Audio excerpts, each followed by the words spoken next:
Okay, so the intro doesn't want to play, but with all of that, we're here, we're live. Tonight was Friday Night Smackdown. I almost went to this show in Oklahoma City. Like, I was very close when I got off work at 2:30-ish today.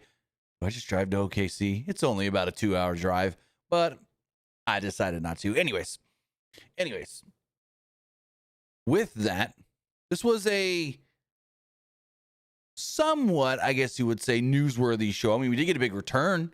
Baron Corbin is back in WWE, and immediately, I guess you would say, A, putting himself in the U.S. title picture, and B, not doing what the rumors said he was going to be. I want to see something really fast. Who was it that reported and put out the rumors of Baron Corbin's going to be with Danhausen? Baron Corbin, Danhausen. Who reported that originally? Excuse me.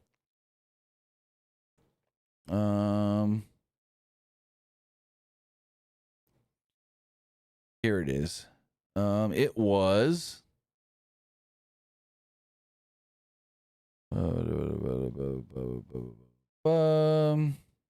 Meltzer. Gotcha. Meltzer reported that there have been talks. WrestleVotes Radio also did as well. WrestleVotes also posted that there have been talks that they may be adding Baron Corbin with Danhausen. Well, it doesn't seem like it based off of what we got tonight. It doesn't seem like it based off of what we got tonight. Never trust Dave a lot. I mean, everybody gets stuff wrong once in a while. Dave's been pretty accurate recently, especially when it comes to rating stuff.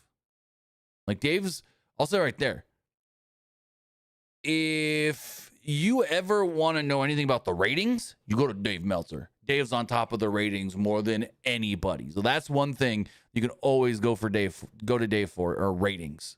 Like Dave's always got the ratings.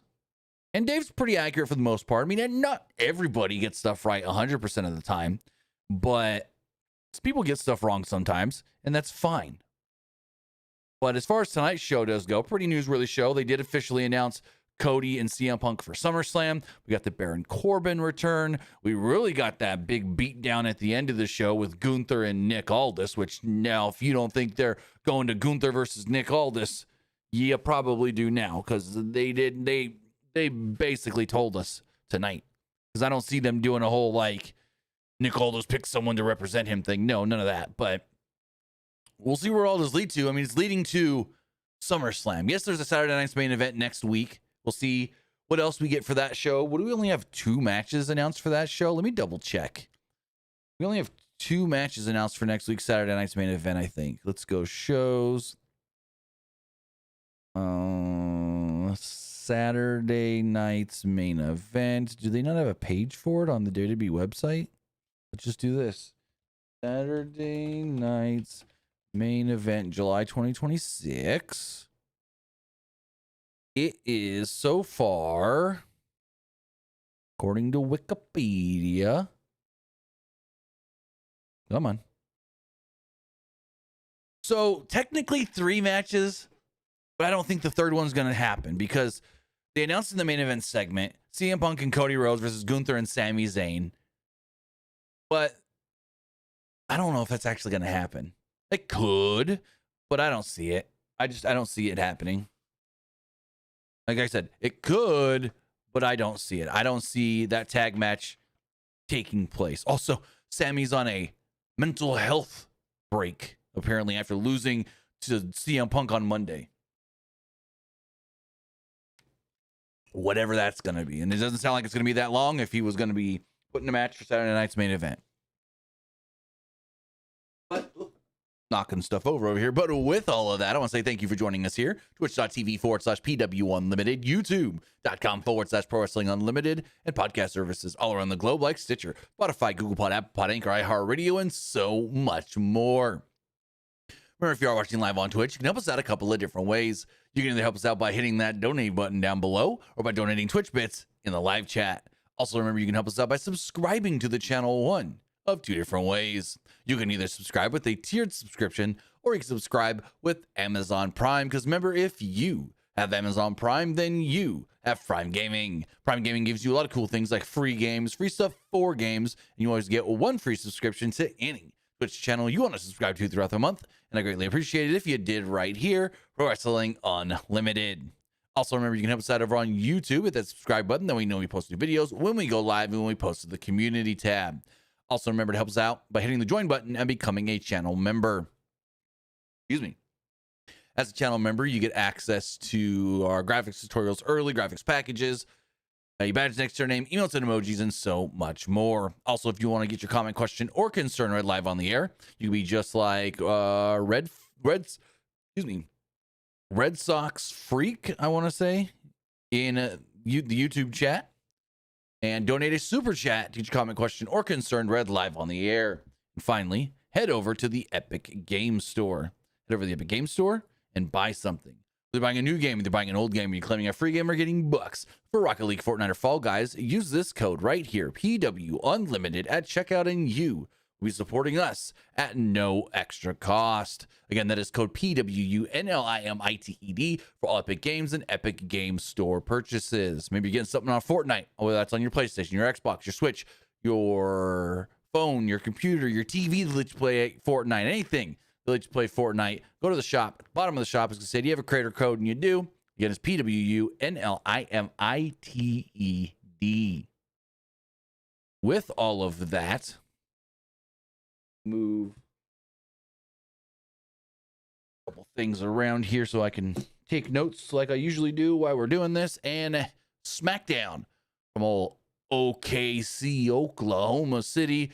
We got Joe Tess. We got Wade Barrett on commentary. And SmackDown General Manager Nick Aldis is back in charge of SmackDown. He kicks off the show. Well, actually, before we get into this, we have a couple bit donations and super chats. As far as on YouTube, the super chat, it says, hey, Tim, did you see the TNA Dark Side of the Ring? No, because I don't have Vice. So I'm looking for a way to watch it. Someone goes, get a subscription to Friendly. It's a TV streaming app. I ain't paying for another TV streaming app. I already pay enough for goddamn YouTube TV. And they don't have Vice. They don't have A&E either. It's like I can't watch any of these wrestling documentaries. And I think A&E is starting to do a UFC one, like Rivalries or whatever. I'm like, man, I want to see that. So gotta find a way to what's the word I'm looking for? Find it.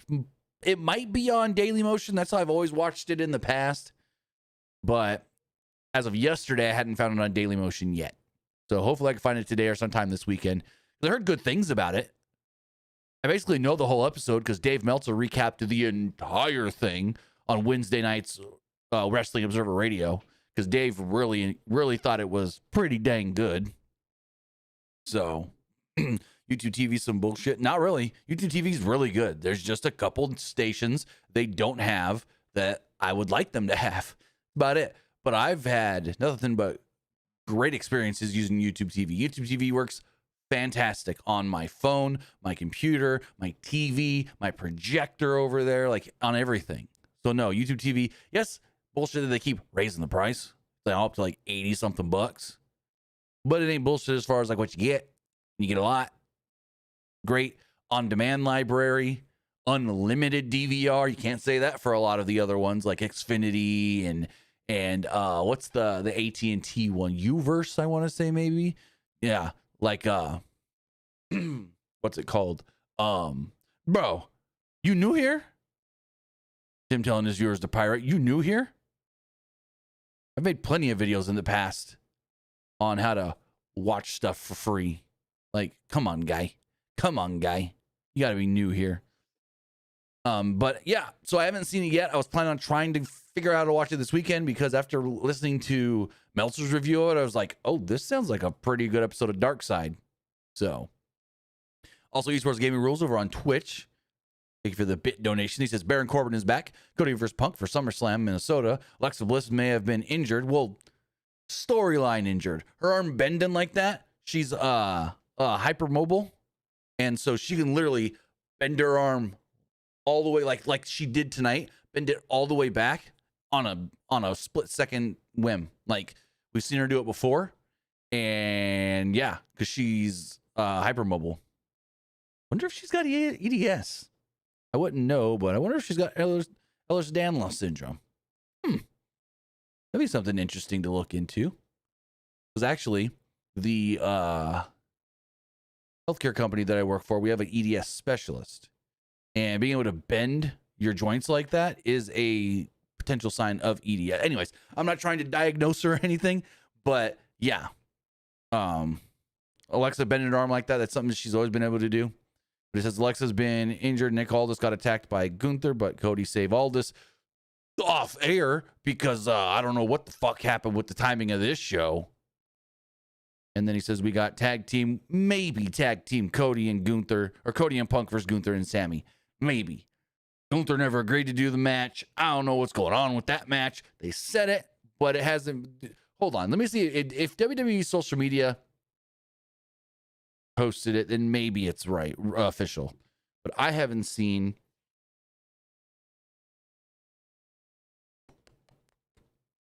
Okay, it is official, actually. It is official. WWE did post it on their social media. Okay. I didn't see that yet. Of course, Unlimited lie. Baron Corbin not debut Saturday Night's Main Event. I never said he was going to debut at Saturday Night's Main Event. I actually haven't really reported anything for Saturday Night's Main Event. So you can get the fuck out of here, brother.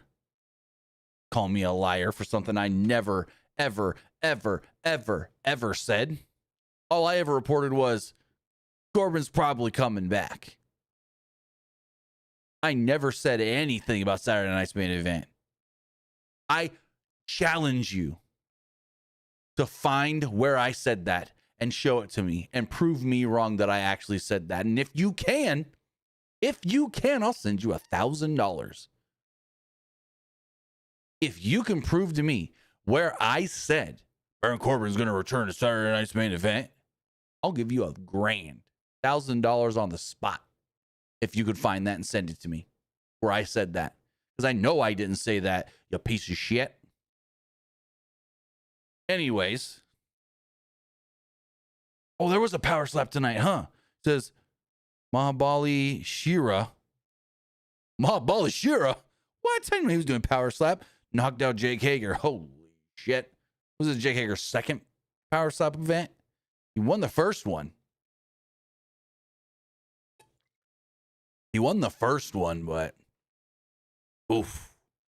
I didn't know Mahabali Shira was doing them. I knew there were some wrestlers doing it. Jake Hager, what's her name? That blonde girl. Hollywood Hallie J or something like that, maybe. They actually brought in a bunch of pro wrestlers to train power slap and see who could actually cut it, which is very interesting. But regardless, as far as, let's just see if we have any more bit donations or super chats. It doesn't look like it. As far as SmackDown does go, like I said, Nick Aldis did kick off the show. He's back in charge of Friday Night SmackDown after basically being off for a week. And he just introduces us to the show and introduces the newest member of the SmackDown roster. Excuse me, the new undisputed WWE champion, CM Punk. Punk comes out to cult personality. The crowd in OKC is loving him. He's all smiles. Punk got into the ring. Aldis says that he had been working on this for a while with Punk, actually, suggesting that this was something in the works for a bit. Aldis then allowed Punk to speak to the crowd, but stayed in the ring the entire time, which is interesting, which then plays into the end of the segment. Punk's in the ring and said that he's missed being in front of the crowd. He mentioned how NBC Universal, USA Network, and Nick Aldis all negotiated to get Punk to SmackDown, which is a very interesting way to say I moved over to SmackDown. To say that the network worked with the GM to get me over here. He said that these negotiations were expedited last Monday because as champion, well, it moves them over regardless of any negotiations, basically. He then asked if it was, quote, a great time to be alive on a Friday night in OKC with a new undisputed WWE champion, or what? Punk said that he wasn't like other wrestlers or other champions, and that if we saw what he did on Raw with the world title, it meant defending the championship on TV because he is the best in the world. Punk talked about how he liked to put a target on his own back because he knew that the locker room was filled with talented individuals. Punk then said that he was going to make things very, very simple. If the locker room wants a piece of him, then come get it. He said that he was going to defend this belt with all the blood and sweat and tears that he's got and give it all for the crowd. Punk then addressed Sami Zayn's remarks on social media. Punk was more than happy to give Sami another shot at the title, or a shot at the title. He then turned his attention to Gunther because the two weren't strangers and they've met before. He said if Gunther wants to come at him for the title, so be it. Because what happened last time tells him that he knows that he can beat Gunther. But Punk is up for the challenge from anybody on the Smackdown brand, whether that's Finn Balor, Royce Keys, Damian Priest, Trick Williams, and then out comes the former champion, the American Nightmare, Cody Rhodes. And Cody takes his time coming down to the ring. Cody eventually gets into the ring. This is the last time he was here in the ring with Punk. He and him were having a discussion about this championship and opportunities and how they fall out of the sky. And the championship matches that they've been building for years. Punk assumed that Rhodes was talking about their little match against one another that they want to have, stating that, things may have gone a different way. Maybe we're avoiding things, but nothing is going to ever get in the way of our friendship. But he didn't think that he can avoid this anymore. Rhodes reminded Punk what he said last time. Just say win. Punk all of a sudden steps to Cody Rhodes and says, win. Cody then responds with SummerSlam. The two shake hands as Nick Aldis comes out of the corner and goes, well, ladies and gentlemen, looks like it's official. At SummerSlam, it will be CM Punk defending the undisputed WWE Championship against Cody Rhodes. Well, this was a great, simple, to-the-point segment that got us right to where we need to get to. It was great. I felt like it didn't, take too long to get to where we needed to. It wasn't like the Seth one from Monday where he was just talking and talking and talking, and then LA Knight comes out and he's talking and talking and talking. Other than, I loved LA Knight's, hey, brother, I love you, brother. We got the same hair, brother. Let's have a match, brother. SummerSlam, brother. Hey, brother. I loved that from LA Knight. But this one was just, get there, you're good, boom. People saying in the live chat, Dark Side's on YouTube. So they put it up on YouTube? Hold on, let me look this up really fast. Did they actually? I know they in the past have put episodes up on YouTube. That I didn't even look at. I didn't think about that. Dark Side of the Ring. Dark Side. Oh, it is the whole episode. Well, tickle my fancy. I'm a dum-dum for not realizing that. Well, shit. I'm gonna have to watch that. Probably tonight then. Only 45 minutes. I didn't realize that they were going to put it up on YouTube. Like I said, they have in the past. I mean, other people have also uploaded it. Wait, why does this one say it's an hour? Hold on. Why is this one uploaded to a random channel? Say it's an hour and 28 minutes. But because it's only part one. Hold on. Do they have part one and part two on the actual Dark Side channel? Let's see. Hold on. Because it was a two-parter. Okay, so. And why won't this load? Dark Side of the Ring, Dark Side of the Ring, Dark Side of the Ring. I'm not seeing it now.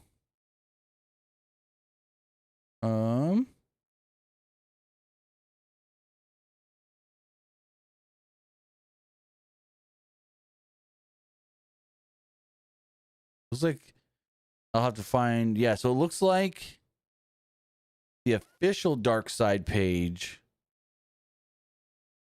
the Vice page, that's what it is. The Vice page only has episode 1, the Vice account. And so I'd have to find episode part 2. But I did just see a YouTube channel. I'm going to go save that video that just re-uploaded it. These fuckers.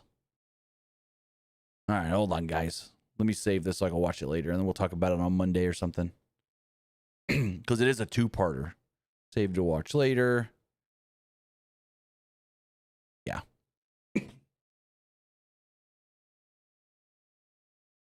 Anyways, thank you for letting me know that it's up there. Because I've been looking on Daily Motion and couldn't find it. At least not as of yesterday. But we're there. We're good. We're golden. Smackdown main event set for SummerSlam. As we move forward, we have Finn Balor versus Tama Tonga. I enjoyed this match. I didn't think it was great, but I thought it was a really, really good television match that left some to desire because there's potentially them doing it again, maybe on a bigger stage. I don't know. The match started off with Balor battling Tama, his old friend, with punches and bunches. He followed this up with chops in the corner. Tama bounced back with a running elbow to the face of Balor.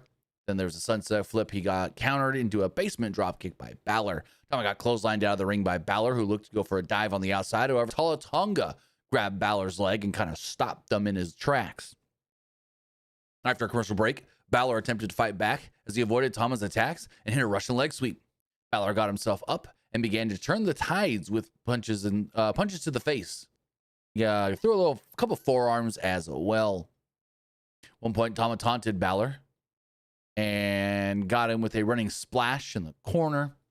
Balor then intercepted a sling blade, though, which was immediately followed up with a shotgun dropkick with Tama in the drop zone.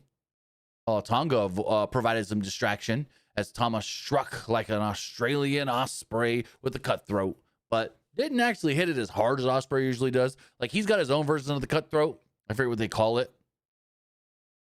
And he hits it good, but Osprey, when he hits it, there's like a snap to it that's just so much better. So much better. But this was followed up with a big driver. Balor kicked out at 2. Balor then sent Tama out of the ring as he took him and Tala out with a big, huge dive over the top rope. There's a shotgun dropkick by Balor once more as Tama was at his mercy. From the heavens above, coup de grace. 1, 2, 3. There we go. Finn Balor picks up the big win in an entertaining television match, I will say, between the two former Bullet Club, I guess you would say, creators. Those are two of the OGs of the Bullet Club. I hope they do more with Tama as a singles and not just he's the guy that other guys can beat all the time. I hope not. Because as I've said, Tama Tonga, I'm a big fan. And I thought when he was in New Japan, he was one of my favorite New Japan guys. So we got an interesting segment in the back with R-Truth. Apparently he was betting on soccer World Cup with Fraxium and lost money because the U.S. lost. Nathan Frazier's like, maybe you guys should stick to eating hot dogs and that's all you guys could do. War Raiders then come up and go, hey, we want a shot at the tag titles. Nick Aldis is back. Go get the match made. Why don't they go to Nick Aldis and just ask? Anyways, Jimmy Uso and Jacob Fatu walk up and they go, hey, you seen Solo? And he's like, nah, Solo babysitting or something like that. I don't even know what the hell he's talking about. And then Jacob's like, you seen Keys? He goes, Keys? You mean Royce? Nah, I've never seen him a day in my life. I don't know what you're talking about. Damian Priest then walks up. He's like, well, what's going on? And he high fives or whatever. And Jacob's like, you see Royce Keys? He goes, oh, yeah, I saw him earlier. He's around here somewhere. He's here. And they're like, all right, we're just going to go to the ring then. Truth goes, what are you doing? He goes, I told you before. I don't care about Royce. He ain't our problem. I ain't going to protect him. And so, yeah, I still don't understand the whole Royce Keys, Damian Priest, R-Truth stuff. What the fuck? Corey, if you think Tama Tonga sucks, then you don't know pro wrestling.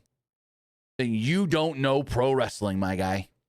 Because Tama Tonga does not suck. Tama Tonga is fantastic when he's just allowed to be Tama Tonga. Go watch Tama Tonga New Japan. Holy shit. More specifically, Tama Tonga 2016 to 2018. That was his fucking just boom. Even before that, too, he was great.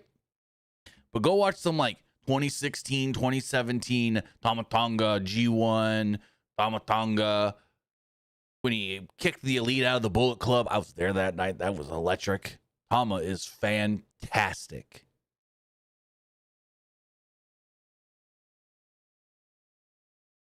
So Nick Aldis is on the phone with Sami Zayn. He's like, hey, I know you're on a mental health break. You're not here tonight. I gave you the time off you requested, but... And then all of a sudden, he just puts the phone away. Gunther walks up. This is after they officially showed the graphic and everything. The graphics on the screen behind Nick Aldis in his office. CM Punk, Cody Rhodes. And Gunther's pissed off, saying, this ain't right. It shouldn't be those two.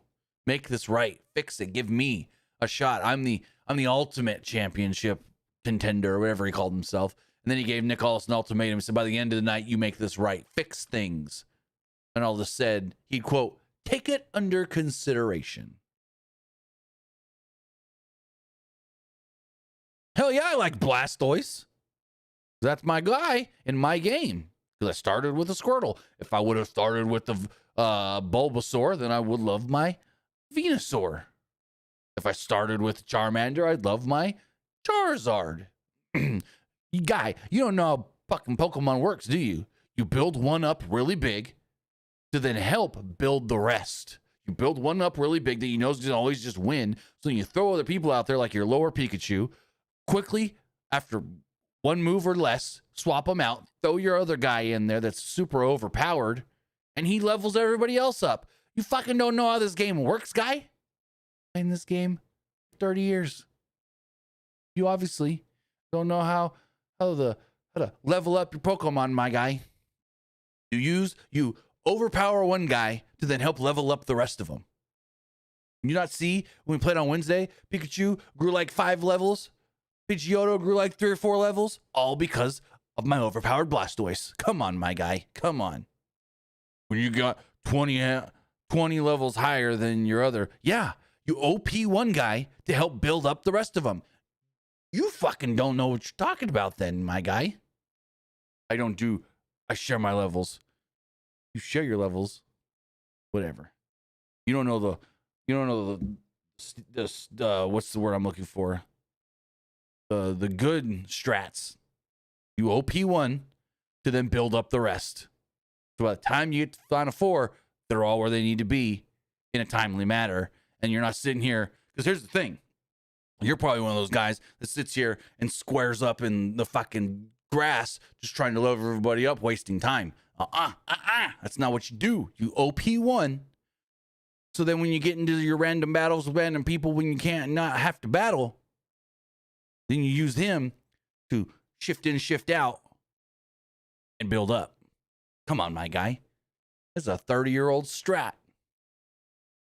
It's the OP strat. The OG strat, I mean. You OP one to level up the rest by the time you need to be where you need to be. Anyways, Bloodline comes to the ring. Jimmy and Jacob were down there.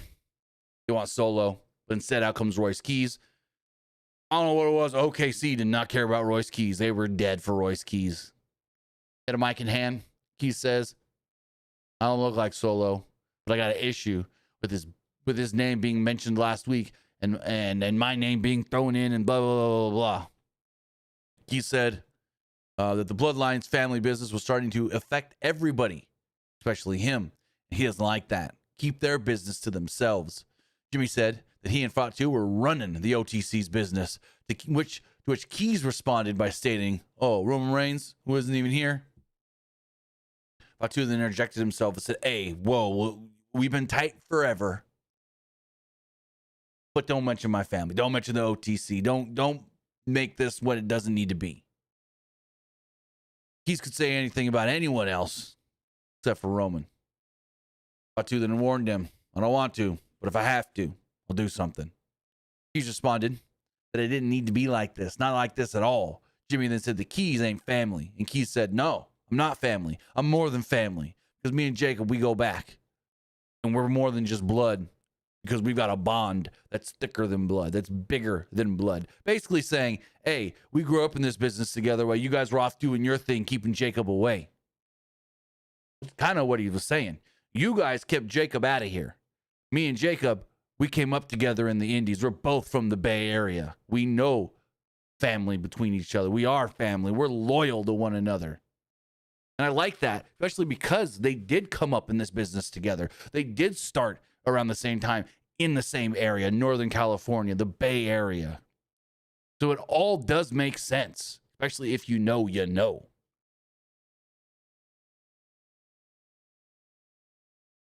Anyways, they kind of keep going back and forth saying, don't talk about the bloodline. And then Keys is like, well, the bloodline don't need to be messing with everybody else with nothing to do with nothing. And then just kind of going back and forth. And finally, Jimmy kept speaking as Fatu kind of walked up on him, stating that this was all on Jimmy.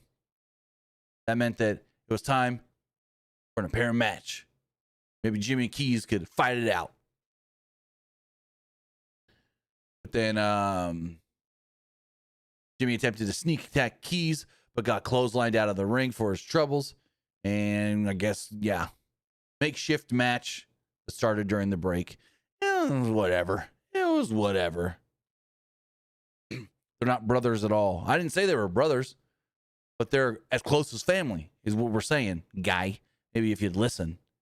They came up together in this business. They're both from the Bay Area, and they're as close as family. You don't have friends. They're as close as family. I have a best friend that is closer than any blood family I have. So you must just not know what having a really close friend who is like family is. And that's basically what they're trying to say is Jacob Fatu and Royce Keys. That they are so close as friends that it's like their family. And trust me, I know exactly what that's like because my best friend is closer. I'm closer with him than anybody else that I've known in my life. Royce Keys and Jacob have known each other since childhood. I don't know about that. I wouldn't go that far. No one's ever said that. Because, yes, they're both from the Bay Area, but they're not from the same area of the Bay Area. Royce is from East Palo Alto. Jacob is from, I want to say Sac area, the more Sac area. Let me see. Jacob.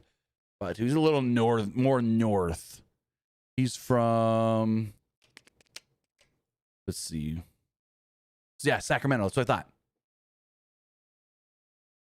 So it's like, yes, they came up together in the Bay Area Indies, Northern California Indies. I don't think they were friends from childhood, though.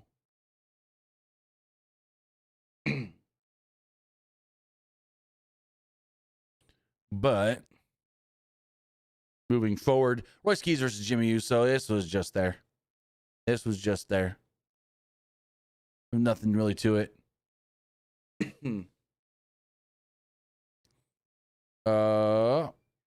Jimmy went for a standing headlock, but Keys powered out of it. At one point, there was a DDT from Jimmy that was reversed into a stalling suplex by Keys. Jimmy then took a breather outside the ring as Keys gave chase. He then tried to run at Jimmy, who dodged, and in the last second sent Keys crashing into the steel steps. After a commercial break, Keys had the advantage in the ring with the pop-up power slam on Jimmy for a close 2. Keys then pulled down the straps as Jimmy rolled out of the ring.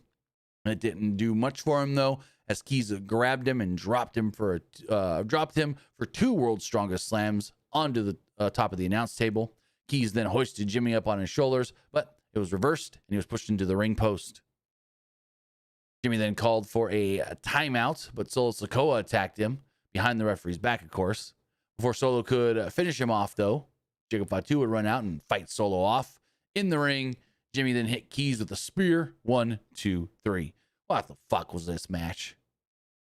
They're just randomly beating Royce Keys by Jimmy Uso of all fucking people. Not even Jey Uso, who's at least getting some moniker of a push at times. But Jimmy with a spear? Why the fuck is Jimmy winning matches with a spear now? Get the fuck out of here. So after the match, Fatu continued to beat up on Sikoa in the ring until Keys stopped him. An irate Keys was mad about what Fatu was doing to Solo, tried to stop him and whatnot, and got met with a super kick and a senton. Jimmy then gave Fatu a chair, who wrapped it around Solo's neck, which led to a near calamity, but then he just stopped. Fatu stopped and said, Solo, you better listen. Monday, when we speak, show up. Be there next time. Because next time I'm not going to stop. So, yeah. I don't know about that. That's kind of a weird overall half hour of the show. How old is Royce Keys? Because I know Jacob's like 32. I think he's 36. Keys is, I don't know his age. Royce Keys' age 40. Yeah, older, way older. But again, like I said, I think they broke in around the same time in the Northern California Indies. Let's see. Royce Keys started wrestling in 2009. Jacob started in 2012. But both, again, in the California Indies system and all that. So not too far off. A 4-year gap between when one started with the other in the Indies and whatnot.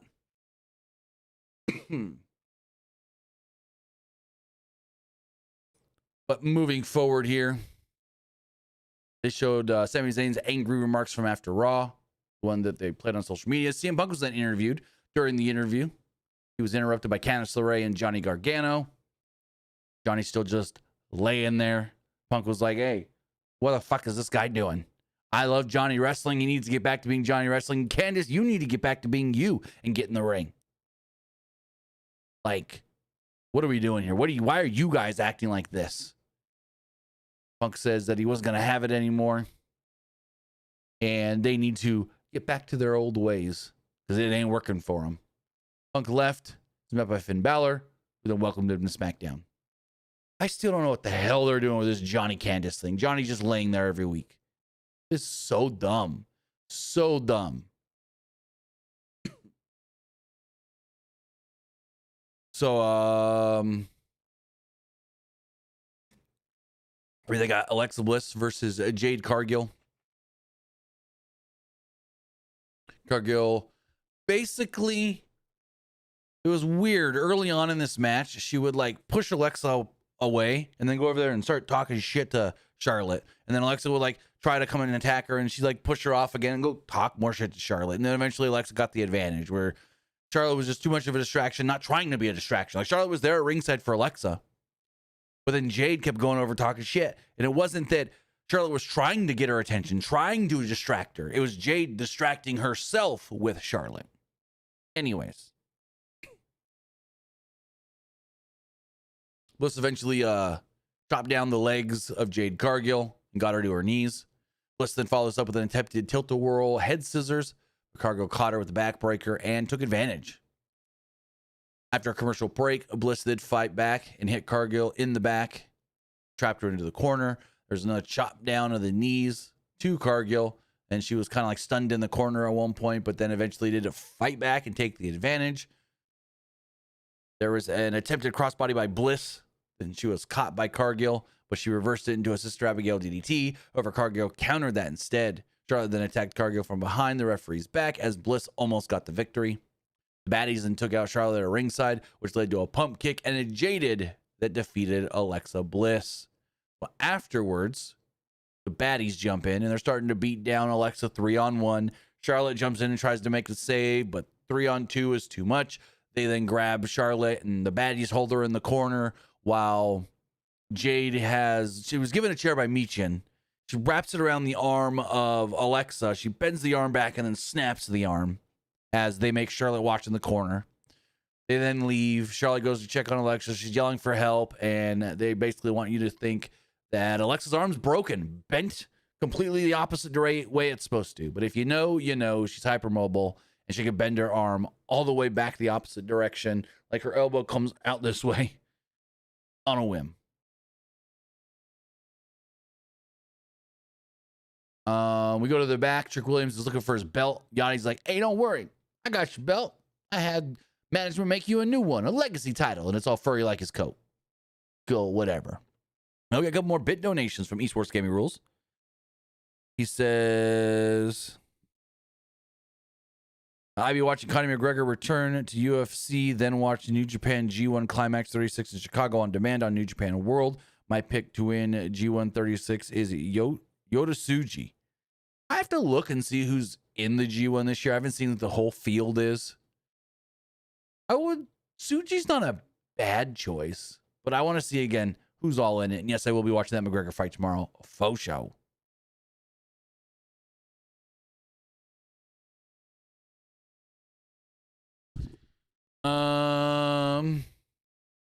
Ellie says, where's Tiffany and Chelsea? Social media, that's where they are. There's an interview with basically, I think both of them that they only put on social media. And then Blake Monroe attacked. Penta at the Rangers game? Hell yeah, that's cool. What are they building up in Texas? WWE got a show coming up in Texas? Usually they send wrestlers to baseball games and stuff like that when they're building up a show in the area. WWE coming to...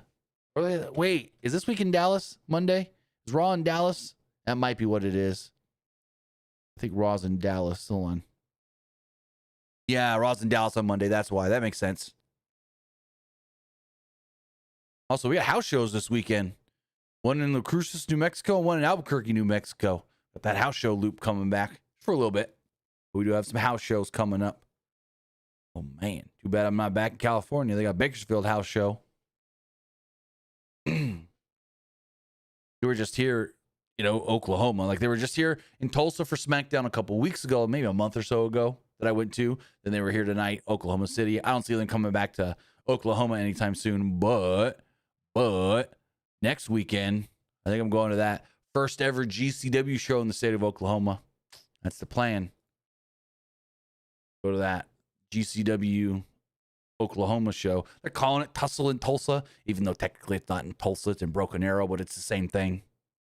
It also says WWE Supercard has a UFC crossover event. Oh, that's cool. I have literally not looked at Supercard in 2 years. At least 2 years. I haven't touched Supercard. I used to play Supercard a lot. Moving forward, Trick Williams versus Carmelo Hayes. I will say this is where we got the Baron Corbin return. And it was all right. Like, altogether, all right. But, hey, we'll see where it all leads to. So right away, Williams pushes Hayes aside. Collar elbow tie up. And basically the whole thing is like the bigger Carmelo Hayes versus the smaller, or the bigger Trick Williams versus the smaller Carmelo. He then took him down with a standing shoulder block trick, that is, before he hit a bunch of stomps in the corner on Hayes. They then showed Ricky Saints watching backstage. After a commercial break, Hayes countered a suplex twice from Hayes. No, from Williams. I wrote that weird. Hayes countered a suplex from Hayes. No, Hayes from Williams. Williams then lifted up Hayes by the ear, basically, and hit him with a bookend for a near fall. Williams then lifted Hayes up on his shoulders and looked to go for something, but Hayes countered it, hit a DDT 1-2. Hayes then blocked a Williams chop, but then got dropped with a jumping neck breaker. Hayes at one point went for the first 48, but it was countered into another bookend. But Hayes turned that around to a roll-up pin. Hayes got Williams up got him up and hit him with a super kick, and then looked for a frog splash. Hayes missed as Williams soon thereafter got him with a spinning kick to the face. There was a cover, but Hayes kicked out yet again. Outside the ring, Hayes pushed Williams into the post, which then knocked Lil Yachty in the crossfire. Back in the ring, Hayes connected with the first 48, and then he headed to the top rope. But before he can hit the nothing but net, Baron Corbin, who literally tried to say on social media today he wasn't returning to WWE, made the attack on both men and laid him out. Corbin then got Hayes with the end of days before Williams also fell victim to the signature move of Baron Corbin. The return of Corbin took Williams' U.S. title and dumped it on his body. It looks like Corbin is coming after that U.S. title. Cool. I've always thought Baron Corbin was not the greatest wrestler, but a really, really good overall pro wrestler, if that makes a lot of sense. Tim clowned on him, but I don't know what the hell I did. What are you talking about? I must made him mad. What are you talking about? I don't know what you're talking about, Elite. So yeah, Baron Corbin is back in WWE. Done with MLW and back in WWE. So we got our main event segment. Gunther's ultimatum to Nick Aldis. True to his word, Gunther made his way out to the ring at the end of the show and called out Nick Aldis. Gunther didn't waste time. He wanted this to go down now. Wanted to hear what Nick had to say. On cue, out comes Aldis. Aldis said, Gunther, you want Punk? You want Rhodes? Well, I'm going to give them to you just like that. But next week, in the world's most famous arena, Madison Square Garden, Saturday night's main event, they will team up against you. And a man who also wants them, Sami Zayn. Gunther was not happy about that. Gunther was not happy about that at all. So he just basically comes out of the corner where he was listening and just boom, blindsided Nick Aldis. He blocked both of us on X. Well, I know why he blocked me on X. I don't know why he blocked you. Don't even ask me that. It has nothing to do with me why he would have blocked you. Because I didn't even know who you were when he blocked me years ago. I called him. I said when he was playing football back in the day, he looked like Husky Harris, and he didn't like that comment. I know why he blocked me. But the reason he blocked me has nothing to do why he would have blocked you. Probably because you like to talk shit on Twitter. So I was trying to make a joke that he didn't like. Because if you look at his old football pictures, I think it was when he was with the Cardinals, boy, did he look like Husky Harris. Anyways, so Gunther beats down, brutally assaults SmackDown general manager Nick Aldis. He applies a sleeper. Agents and referees come down to try and break it up, but they can't really break it up. They finally do get him off, and he lays him out with a big boot, applies the sleeper again. Try to get him off, finally get him off. He does it again. He starts doing the Moxley elbows to the side of the head and the neck, and then puts him in another sleeper. Nick Aldis is losing air and everything where his hands are turning all jaundiced looking. And yeah, he keeps beating him down and choking him out. All of a sudden, Cody's music hits. Cody comes down to the ring. He takes off. He's wearing his tracksuit. He takes off the jacket. And also the show just cuts in Braun Strowman in LA eating food. Which, great episode. Great episode with Braun Strowman, Ron Funches, Braun Strowman, Alexa Bliss. Go watch everything on the menu with Braun Strowman. But what the hell was this? Cody comes down to make the save, and it just cuts when Cody's halfway down the ramp. So we didn't get to see what happened with Cody and Gunther. But WWE did a post on their social media. The tag match for Saturday night's main event is official, so we're getting it. But with that, ladies and gentlemen, that was a Friday night SmackDown. You know what I thought of the show? It was an all right show. If I was voting with you guys, I would say it was just all right. It was a little newsworthy.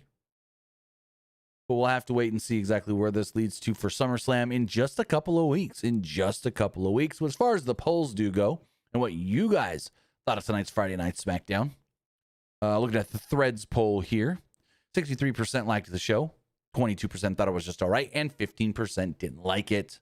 As far as the Twitter X poll does go, 57% liked the show, 28% didn't like the show, and 14% thought it was just all right. Looking at the community poll, 80% liked the show, 14% thought it was just all right, and 5% didn't like it. And finally, the live poll, 64% liked the show, 28% thought it was just all right, and 8% didn't like it. With that, guys, that is going to wrap everything up. I'll say thank you for joining us here, twitch.tv/PW Unlimited, youtube.com/Pro Wrestling Unlimited. Podcast services all around the globe like Stitcher, Spotify, YouTube Pod, Google Pod, Apple Pod, Anchor, iHeartRadio, and so much more.